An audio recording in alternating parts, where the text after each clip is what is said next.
Con ISO Director es muy fácil realizar el análisis de riesgos. Simplemente tenemos que ir a Herramientas, Evaluación de riesgos. Aquí encontraremos las distintas evaluaciones de riesgos realizadas. Además, la evaluación de riesgos puede ser para una sola norma, o junto con otras normas, obteniendo así un análisis de riesgos unificado. Tomaremos como ejemplo esta evaluación de riesgos de 2023, clicamos para introducir los datos, la fecha, la versión del estado. ¿A qué normas se vinculará la evaluación de riesgos?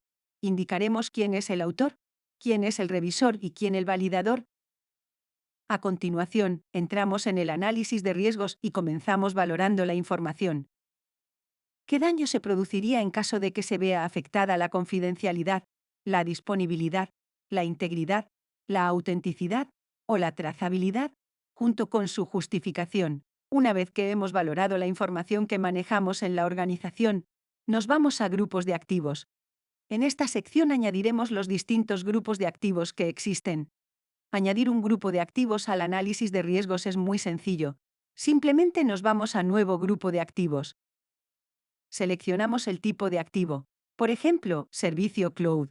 A continuación añadimos el subtipo de activo y escogemos otros servicios Cloud. En el campo Nombre, escribimos por ejemplo, Microsoft 365. Lo vinculamos a la información que va a tratar ese grupo de activos y pulsamos el botón de Guardar. Y listo. Hemos añadido otro activo más. Seguidamente vamos a la sección Riesgos, riesgos potenciales.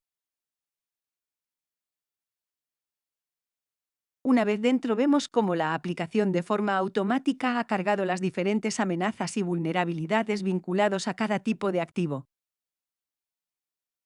Nos va también a incluir de forma automática la frecuencia potencial con la que se presenta la amenaza y el grado potencial de vulnerabilidad que tiene ese activo ante esta amenaza concreta. Por último, nos restará el impacto mayor de los que tengamos y nos calculará el riesgo potencial, es decir, el riesgo sin tener en cuenta ninguna medida de seguridad.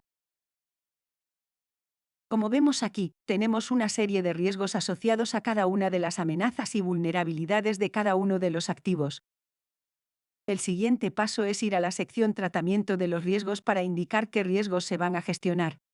Podemos ver cómo ISO Director automáticamente ha marcado los riesgos a gestionar en función de la norma que estamos implantando. El siguiente paso es ir a la sección Eficacia de las medidas. Vemos que ISO Director ha recalculado automáticamente la frecuencia residual de la amenaza teniendo en cuenta la medida de seguridad y el grado de vulnerabilidad residual que tiene el activo una vez se haya implementado la medida de seguridad en cuestión. Ahora tenemos un riesgo potencial o riesgo antes del tratamiento y un riesgo residual o riesgo después de aplicar los distintos controles y medidas de seguridad.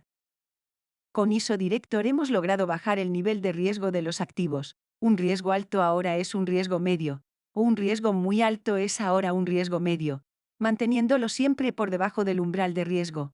El siguiente paso es ir a la sección de riesgos residuales. Estos son los que hemos gestionado junto con los que no hemos gestionado todavía. Y por último, la conclusión, donde indicaremos, por ejemplo, que se acepta el análisis de riesgos porque todos los riesgos están por debajo del umbral establecido, terminando de una forma ágil y fiable una labor tan tediosa como es la elaboración del análisis de riesgos. Lo siguiente es descargar el informe del análisis de riesgos con una particularidad muy interesante y es la siguiente. Cada uno de los controles establecidos ISO Director los vincula exactamente con la medida de la norma que estamos implantando y que está vinculado a ese control, sirviendo para mitigar el riesgo. Esto lo podemos ver al final del documento. Como se puede apreciar, ISO Director contiene un informe muy completo, encontrando todas las amenazas y vulnerabilidades que se han indicado en el análisis de riesgos. También tenemos aquí cada uno de los grupos de activos, de controles y qué referencia de medidas de seguridad establecidas por la norma tenemos que implantar para mitigar cada uno de estos riesgos que estamos gestionando y llevarlos hasta un umbral aceptable. Este sería ya el informe del análisis de riesgos. Los anexos ya son, en concreto, las distintas tablas, con los distintos riesgos que también lógicamente tienen que estar en ese análisis. Realizar el análisis de riesgos y mantenerlo actualizado con ISO Director es tarea extremadamente fácil, principalmente porque la plataforma nos carga todas las amenazas y vulnerabilidades vinculadas con cada uno de los activos, y también nos arrastra el impacto que tendría el hecho de que se produjese un daño en la confidencialidad, integridad, disponibilidad, autenticidad y trazabilidad de la información. ISO Director automatiza en un 80% el tiempo que hay que dedicar a algo tan importante como es el análisis de riesgos. Además de facilitar su elaboración, mejora la fiabilidad y la facilidad de actualización, logrando un sistema de gestión reflejando la realidad de la empresa. Olvida las complejas hojas de cálculo y comienza a trabajar con ISO Director.